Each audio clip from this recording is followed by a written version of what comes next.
কাটা কমপ্লিমেন্টটা নিয়ে তুমি তো বেশ আনন্দের সঙ্গে বেঁচে আছো, এবং সোশ্যাল মিডিয়ার ট্রোলিং বলো, চারপাশে সমালোচনা বলো, জাস্ট ডোন্ট কেয়ার। সময় নেই আমার এত কিছু নিয়ে কেয়ার করার মতন, কারণ খুবই ইম্পর্টেন্ট জিনিস আমার জীবনে আছে যেগুলো নিয়ে আমি কেয়ার করতে চাই। আমার সন্তান আছে, আমার দুজন পোষ্য আছে যারা আমার সন্তানের সমান। আমি বম্বেতে রিসেন্টলি জানুয়ারি মাসে আরেকটা বাচ্চাকে রেস্কিউ করেছি, এবং তার কোনো বাড়ি পেলাম না রাখার, এই জন্য আমি ব্যবস্থা করে তাকে আমার বাড়িতেই রেখেছি। She is a cancer survivor. তো তারপরে ওর স্টেরিলাইজেশন হলো, ওর ভ্যাকসিনেশন চলছে, ওর কালকে আরেকটা ডোজ আছে। তো এই সবগুলো নিয়ে আমার অনেকটা সময় আমাকে ব্যয় করতে হয়, এবং সেটা ভালোবেসে ব্যয় করি।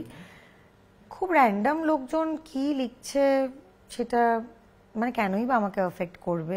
আর দেখো, যার যেটা বলার সে বলবে। গ্যালিলিওকেও মানুষে অপমান করেছে, অপবাদ দিয়েছে। রবীন্দ্রনাথ ঠাকুরকেও এক সময় অনেক কথা শুনতে হয়েছে।